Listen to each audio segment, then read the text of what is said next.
गुरुर्ब्रह्मा गुरुर्विष्णू गुरुर्देव महेश्वरा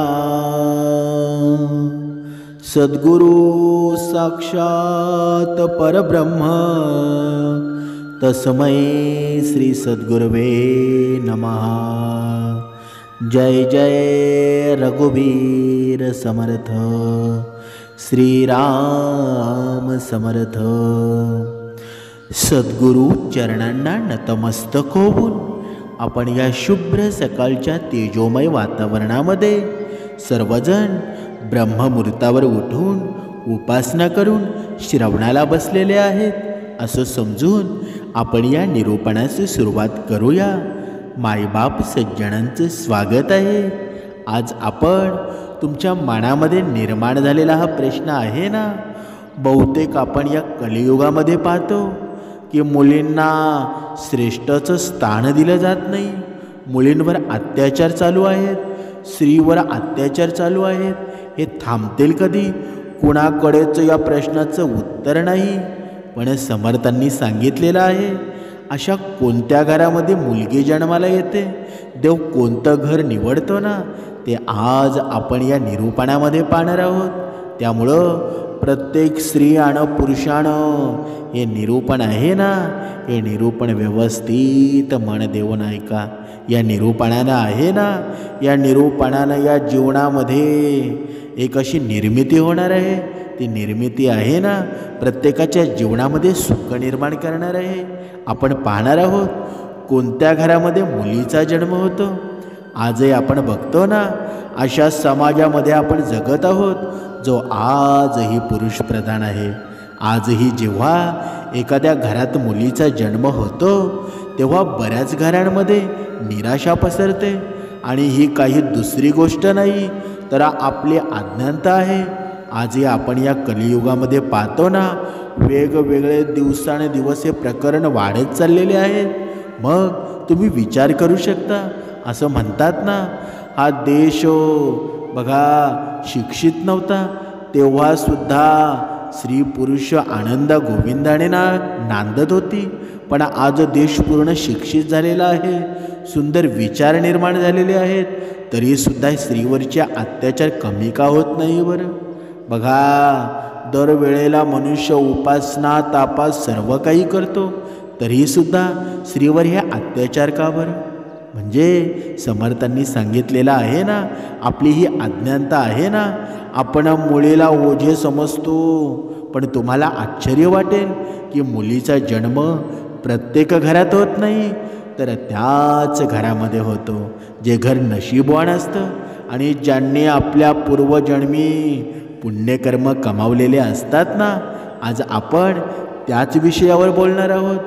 देव कोणत्या घरात मुलींना जन्म देण्यासाठी निवडतो आणि कोणती अशी पुण्यकर्म आहेत ज्यामुळं कोणताही माणूस मुलीचा मायबाप बनतो।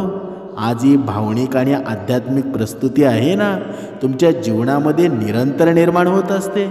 समर्थांनी सांगितलेलं आहे ना, बघा, एका पाठोपाठ दोन मुली झाल्या ना का बघा काही समाजामध्ये अशी सुद्धा प्रथा आहे की आपला पती त्या पत्नीशी चांगलं वागत नाही। मग त्या पत्नीची चुकी असते का बरं? कधीतरी पुरुषांनी सुद्धा लक्षात घ्या, मुलगा होणं किंवा मुलगी होणं हे स्त्रीच्या हातात नसतं, ते सर्व पुरुषाच्याच हातामध्ये असतं ना। म्हणूनच समर्थांनी सांगितलेलं आहे, स्त्रीला तुम्ही कधीच दोषी मानू नका। ही स्त्री आहे ना, ही जगज्जननी आहे, ही देवीचा अवतार आहे। ही जर या जगामध्ये नसेल ना, तर पुरुष सर्व संपूर्ण जातील, या जगामध्ये जीवसुद्धा राहणार नाही। म्हणून बघा, एका आपण पौराणिक कथेनुसार पाहूया। भगवान श्रीकृष्णाला एकदा अर्जुन विचारतो, हे माधवा, कोणत्या कर्मामुळं एखाद्या घरामध्ये मुलीचा जन्म होतो बरं? बघा, तुमच्या लक्षात असू द्या, आपण या निरूपणाला सोडून वेगळे कुठे जाऊ नका। बघा, ते विचारू लागतात। हे श्रीकृष्णाला एकदा अर्जुन विचारतो ना, बघा त्यांच्या मनामध्ये सुद्धा हा प्रश्न निर्माण होतो की हे माधवा, कोणत्या कर्मामुळे एखाद्या घरामध्ये मुलीचा जन्म होतो? कोणतं असं पुण्यकर्म असतात ज्यामुळं एखादा माणूस पुत्रीचा भाग्यवान होतो? त्यावर भगवान श्रीकृष्ण अर्जुनाला उत्तर देतात, हे अर्जुना, ज्या घराचं भाग्य चांगलं असतं ना, जिथे पूर्वजांनी आणि घरातील स्त्री पुरुषांनी पूर्वजन्मी पुण्यकर्म केलेले असतात, अशा घरातच मुलीचा जन्म होत असतो. आता इथे अनेक जणांना प्रश्न हा पडला असेल की माझ्या घरामध्ये 2 मुली आहेत, 3 मुली आहेत, पण कधीकधी आईबापाचा विचार न करता दुसऱ्याच्या मागे पळून जातात. मग याला उत्तर काय द्याल बरं? पण समर्थांनी सांगितलेलं आहे, त्यांना उत्तर आहे, जर आपण आपली मुलं लहान असताना जर त्यांच्यावर संस्कार केले तर आपली मुलं अशी कधीच वागणार नाही. प्रथम आईबापाचा विचार करतील. म्हणून मुलींनासुद्धा सांगणं आहे की आपण आहात ना, साक्षात देवीचा अवतार आहात. जेव्हा या गोष्टी अनोळखी माणसाच्या आपण मागे लागून बाहेर कुठे आपल्या आईबापाला सोडून जातो, ही आपली संस्कृती आहे का बरं?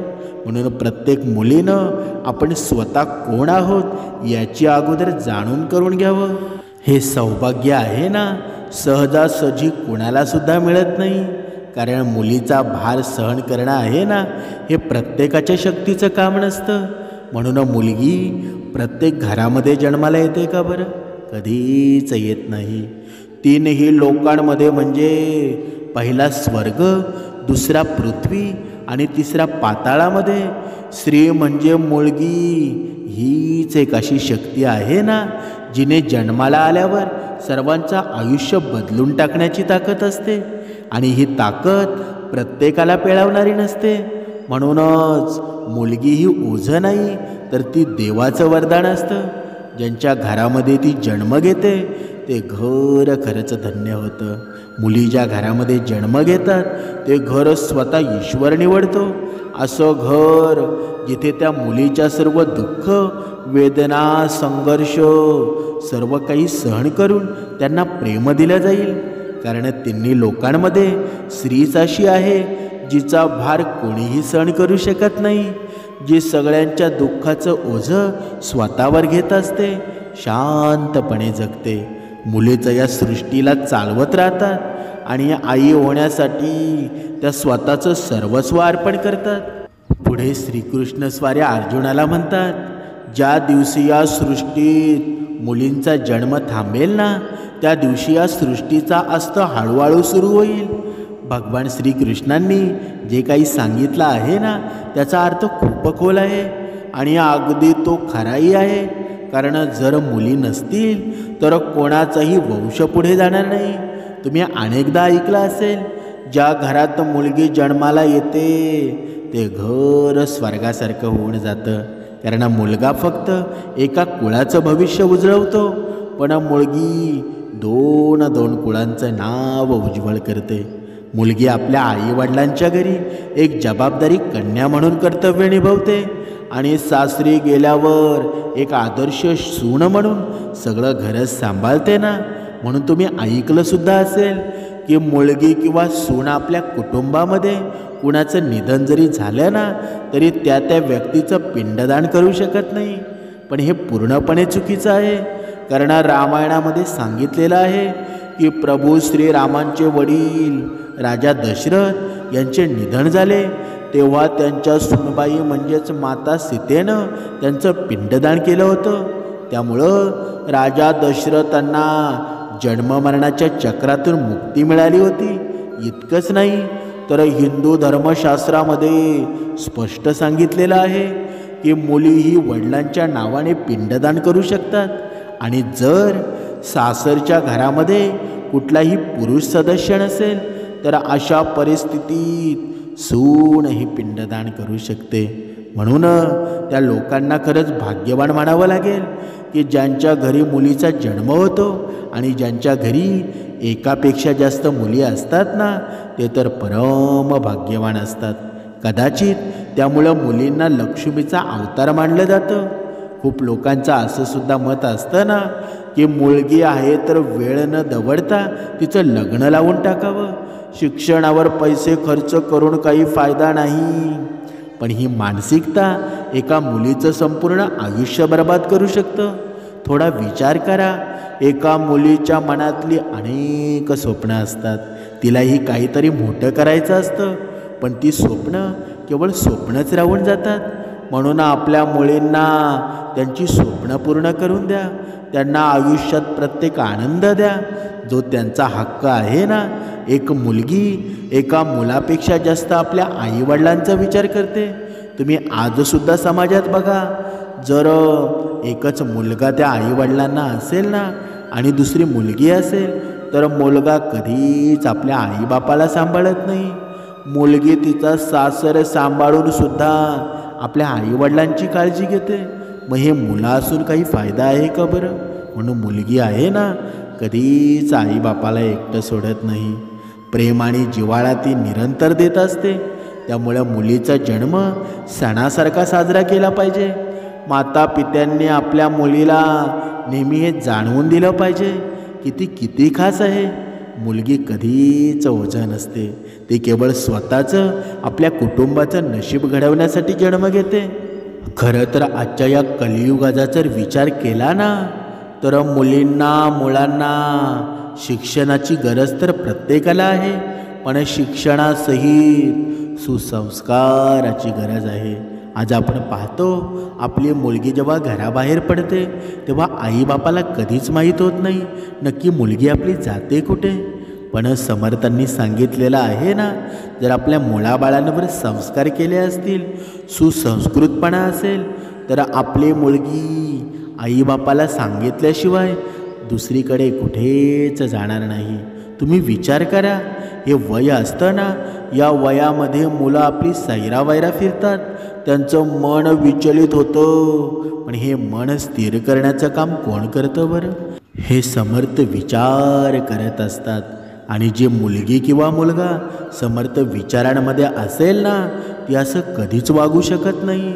म्हणून आज अध्यात्माची गरज आहे, आज भक्तिमार्गाची गरज आहे, आज नामस्मरणाची गरज आहे. पण आपल्या मुलांना आपण एवढं शिकवतो, एवढं मोठं करतो की त्यांची उंची आभाळापर्यंत जाते, पण जमिनीवर पाय ठेवण्याचं आपण विसरून जातो. हे त्यांना कधीच शिकवत नाही. म्हणून प्रत्येक मातापित्याला एकच लक्षात ठेवा की आपली मुलं भरपूर मोठी होऊ द्या, पण त्यांचे जमिनीवरचे पाय कधीच उंचावू देऊ नका. जर जमिनीवर पाय असतील ना, तर आपली मुलगा किंवा मुलगी चुकीचा निर्णय कधी घेऊ शकत नाही. बघा, तुम्ही विचार करा, आपण लहानपणापासून त्यांच्यासाठी काय काय केलं, पण तरीसुद्धा आपल्या मातापित्याचा ते विचार करत नाही. एवढा मीपणा, अहंकार येतो कुठून बरं? कारण हे जग आहे ना, हे मीपणाच्या अहंकाराने भरलेलं आहे. या राक्षसरूपी रावण आहे ना, हा कली आहे. कधी आपल्या मुलाबाळांना गिळंकृत करून टाकेल ना, सांगता येत नाही. म्हणून त्यांच्यावर संस्कार घडायला हवे. आणि हे घडतील कधी? जेव्हा आपला मुलगा असेल, आपली मुलगी असेल, जेव्हा हे श्रवणाला बसेल, 2 बेलची उपासना करेल, तेव्हाच घडेल ना. बघा, आपण एका सुंदर उदाहरणाद्वारे स्पष्ट करूया. 2 मित्र खूप दिवसांनी एकमेकांना भेटतात. एक मित्र दुसऱ्याला विचारतो, कसं चाललंय तुझं? तर तो हसून उत्तर देतो, सगळं माझं छान चाललंय. आणि हो, नाही का चालणार बरं? माझे 2 मुलगे आहेत ना मला. तेवढ्यात तो आपल्या मित्राला विचारतो, तुला किती मुले आहेत बरं? त्यावर तो आनंदाने सांगतो, माझ्या घरी 2 मुली आहेत.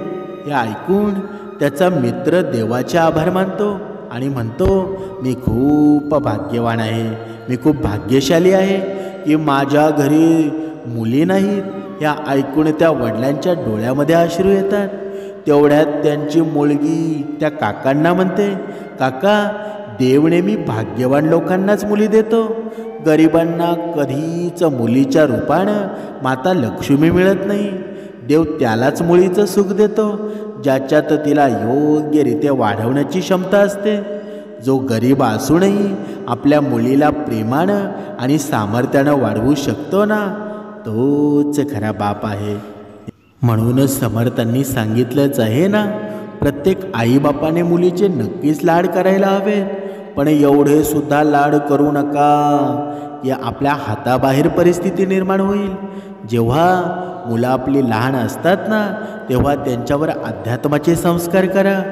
जोपर्यंत मुलं आपली चालायला लागत नाही, जोपर्यंत मुलं आपली मोठी होत नाही, तोपर्यंत आपण ते सांगू ते ऐकतात. पण जेव्हा आपली हाताबाहेर परिस्थिती जाते, तेव्हा आपली मुलं आपलं कधीच ऐकणार नाही. आणि प्रत्येक मुलीलासुद्धा सांगणं आहे, तुमचा बाप एवढं श्रेष्ठत्व निर्माण करतो ना, की तुम्हाला तळ हाताच्या फोडाप्रमाणे तो जगतो. तुमच्यावर एवढा विश्वास ठेवून तुम्हाला घराबाहेर पाठवतो. आणि एक वेळ तुम्ही त्याच्यावर अशी आणता ना, की त्यांचे अश्रू चुकून सुद्धा थांबत नाही, निरंतर अश्रू वाहत असतात. म्हणजे या बापाचा तुम्ही विश्वासघात करता. म्हणून कधीही ऐन वेळेला कोणी सापडलेला मित्र असू द्या, तुमचा प्रेम असू द्या, कसलाही विचार न करता आईबापाला कधीच सोडू नका. कारण तुमच्या पुण्य जन्माची ठेव आहे ना, तुमच्या आईवडील आहेत. तुमच्या आनंदासाठी त्यांनी काही नाही केलं, म्हणून कधीच त्यांना वेगळं करू नका. त्यांचा विश्वास आहे ना, अतूट तुमच्या मनामध्ये निर्माण करून ठेवा. बघा, एकदा स्वामी विवेकानंद वैष्णोदेवीच्या पायऱ्या चढत होते. त्याचवेळी एक शेतकरी आपल्या मुलीला खांद्यावर घेऊन तो चढाई करत होता. तेव्हा स्वामी विवेकानंदांनी त्या शेतकऱ्याला विचारलं, बाबा, तुम्हाला तुमच्या मुलीचं ओझं वाटत असेल ना, तर ते मला द्या, मी तिला माता वैष्णोदेवीच्या दरबारापर्यंत घेऊन जातो. त्यावर त्या शेतकऱ्यानं सगळ्यांसमोर उत्तर दिलं, मुलगी कधीच वडिलांच्या खांद्यावर ओझं नसते. जेव्हा मुलगी खांद्यावर असते, तेव्हा ती प्रत्येक ओझा हलकं करून टाकते. मुली कधीही पैशाच्या मागे नसतात, त्या फक्त प्रेम आणि सन्मानाने भुकेलेल्या असतात. आता विचार करायला लावणारी गोष्ट ही आहे की कोणते असे पुण्यकर्म केले जातात की एखादा जीवात्मा एखाद्याच्या घरी मुलीच्या रूपाने जन्म घेते आणि त्या घरासाठी लक्ष्मीचं रूप ठरते. गरुड पुराणामध्ये सांगितलेलं आहे ना, की जेव्हा आत्म्याला नवीन जन्म मिळतो, तेव्हा त्या आत्म्याला आपल्या नात्या शरीरानुसार तसं वागावं लागतं आणि त्यानुसार कर्म करावे लागतं. शरीराच्या माध्यमातून केलेल्या कर्माद्वारे आत्मा आपल्या जन्माचा उद्देश सार्थकी करू शकतो आणि निरर्थकी करू शकतो. जर एखादा पुरुष महिलांसारखे आचरण साधारण ठेवत असेल, तर त्याच्या स्वभावामध्ये महिलांसारखे गुण येतात, किंवा तो असेच कार्य करतो जे एका स्त्रीनं करणं अपेक्षित असतं. तर अशा पुरुषाची आत्मा पुढील जन्मामध्ये स्त्रीचं शरीर धारण करते. तसंच गरुड पुराणामध्ये हे सुद्धा सांगितलेलं आहे, जर एखादी व्यक्ती मृत्यूच्या अंतिम क्षणी एखाद्या स्त्रीचा विचार करत प्राण त्यागतो, तर तो पुढील जन्मामध्ये स्त्री म्हणून जन्म घेतो. आणि जर त्या अंतिम क्षणी तो परमेश्वराचं नामस्मरण करत असेल, तर तो मुक्तीच्या मार्गावर पुढे सरकतो. म्हणूनच समर्थांनी सांगितलेलं आहे ना, आपले कर्मच ठरवत असतात की आपलं जीवन पुढे कसं होईल. कधी मनुष्य आहे ना, आपल्या नशिबावर अवलंबून जगत असतो की मी कितीही वाईट वागलो तरी एक दिवस माझे नशीब खुलतील. पण असं कधी होतं का बरं? हा भगवंताचा न्याय आहे ना, तो कधीच मागे राहत नाही. तुम्ही जसे वागाल ना, त्या पद्धतीनं तुम्हाला काळ उत्तर देत असतो. म्हणूनच समर्थांनी सांगितलेलं आहे ना, आयुष्यामध्ये किती अडचणी आल्या, आयुष्यामध्ये किती संकट आली, तरी त्यांना अजिबात घाबरू नका. भगवंताचं नामस्मरण करा. या जीवनामध्ये जर श्रेष्ठत्व निर्माण करायचं असेल ना, तर भगवंताशिवाय आपल्याजवळ दुसरं कोणीच नाही. आणि भगवंत आपल्या जीवनात नसेल ना, तर आपलं सर्व काही व्यर्थ आहे. तुम्ही कितीही पैसा कमवा, पण त्या पैशानं तुमच्या जीवनामध्ये सुख निर्माण होत नसेल, तर त्या पैशाचा काही उपयोग आहे का? काहीच नाही. म्हणून आपण पाहत होतो की मुलीचा जन्म कोणत्या घरामध्ये होतो. समर्थांनी सांगितलेलं आहे ना, बघा, ज्याचं भगवंतावर ऋण आहेत ना, तो भगवंत त्याच घरामध्ये मुलीला जन्म देतो की तो त्या घरामध्ये पाप कधीच नसतात. तो पापी मनुष्य नसतो. त्याच्या आईबापानं, त्याच्या पंजोबानं, त्याच्या पूर्व पिढीनं आहे ना भरपूर पुण्य कमवलेले असतील. अशाच घरामध्ये मुलगी जन्माला येते. म्हणून मुलगी जन्माला येणं साक्षात लक्ष्मीचं रूप आहे. त्या लक्ष्मीला कधीच नाराज करू नका. जर त्या लक्ष्मीला तुम्ही नाराज केलं ना तर तुमच्याकडे पैसा जरी आला असेल ना तरी तो कधी तुमच्या विनाशाचं कारण बनेल सांगता येत नाही. म्हणून आपल्या घरामध्ये मुलगी असेल ना तर मुलीला जेवढं तुम्हाला सुख देता येईल, जेवढं तिचं पालनपोषण करता येईल ना तेवढं तुम्ही करा. सुसंस्कृत बनवा. शिक्षणापेक्षा माणसाचे विचार श्रेष्ठ असतात. हे जेव्हा मनुष्याला कळेल ना तेव्हा बऱ्याच गोष्टींची उत्तरंसुद्धा मिळालेली जातील. मुलींना एक सांगणं आहे, ज्या बापाच्या जीवावर तुम्ही लहानपणापासून मोठे झालात, पण अशी एक तुम्ही वेळ त्याच्या जीवनामध्ये आणता ना जो ताट मानेने वागणारा बाप तुमचा शर्मेने खाली मान करून जातो. ते का जातो बरं?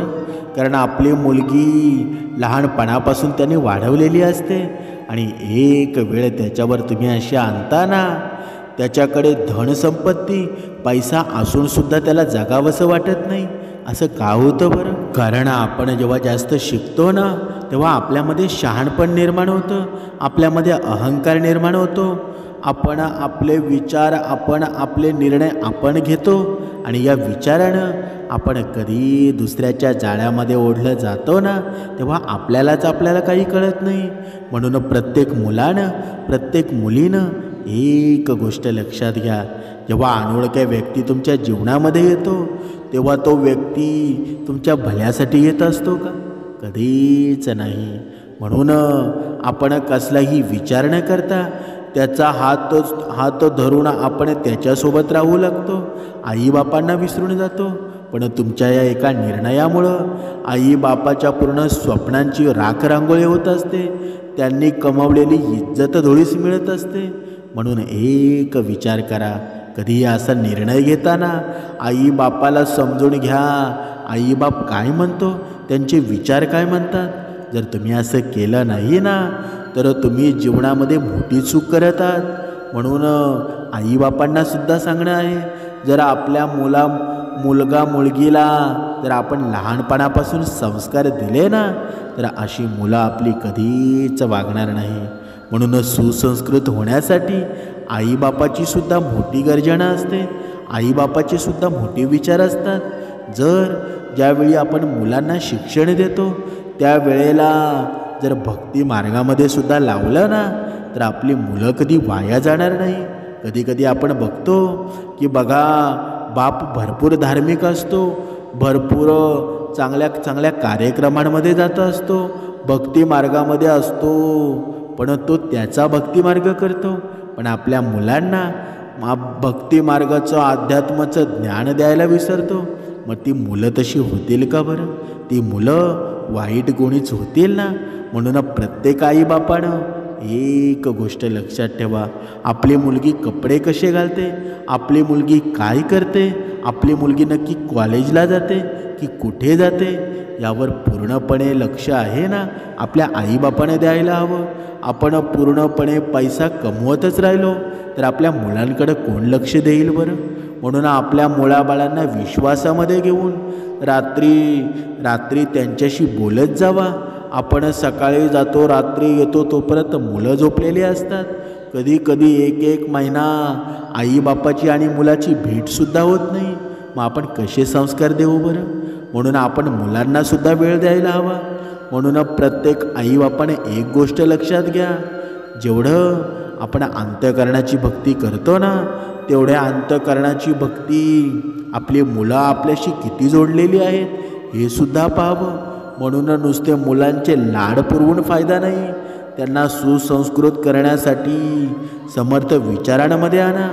जेव्हा समर्थ विचारांमध्ये येतील ना, श्रवणाला बसतील, तेव्हा बऱ्याच प्रश्नांची उत्तरं आहेत ना तुम्हालासुद्धा मिळतील, तुमच्या मुलांनासुद्धा मिळतील आणि तुम्हाला सोडून जाण्याची कोणत्याही मुलीची कोणत्याही मुलाची हिंमत कधी होणार नाही. कारण हे संस्कार आहेत ना, हे संस्कार समर्थ विचार आहेत. हे समर्थ विचार तुम्हाला वाईट कधी वागू देणार नाही, वाईट कुणाचं होऊन देणार नाही. आणि भविष्याची चिंता आहे ना, तुम्हाला कधीच वाटू देणार नाही. ज्याने हे समर्थ विचार घेतले ना, त्याचा विजयच झालेला आहे, त्याच्या जीवनाचं कल्याणच झालेलं आहे. म्हणून अजूनही वेळ गेलेली नाही. आपल्या मुलांना सुसंस्कृत करण्यासाठी या जीवनामध्ये भगवंताचं नामस्मरणाची गोडी लावा. तुम्ही स्वतः जर उपासना करत असाल ना, तर आपल्या मुलांनासुद्धा बाजूला बसवा. म्हणजे तुम्ही जसे कराल ना, तशी आपली मुलं शिकतील.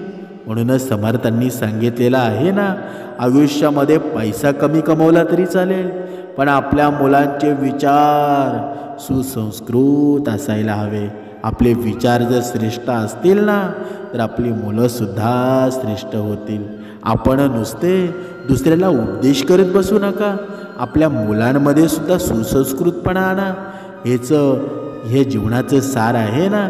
जर आपली मुलंच चांगली नसतील तर आपण पुण्यकर्म करून काही फायदा आहे का? म्हणून भक्ती मार्गाची सुरुवात आहे ती आपल्या घरापासून करा. हे हाताचं पाची बोटं सारखी असतात का बरं? एक कुठे छोटं, एक कुठे मोठं. काही मुलं जर आपल्या ऐकत नसतील ना, थोड्याफार प्रमाणामध्ये काही गोष्टी असू शकतील, पण आपण मात्र आपल्या मुलांना संस्कार द्यायला कमी पडू नका. एक वेळ शिक्षण कमी असेल तरी चालेल, पण संस्कार शून्य असलेली मुलं आहेत ना, आपल्या घराण्याच्या अधोगतीचं कारण बनत असतात. म्हणूनच श्रवणाला बसवा, त्यांच्या जीवनामध्ये आनंद निर्माण होईल. जय जय रघुवीर समर्थ.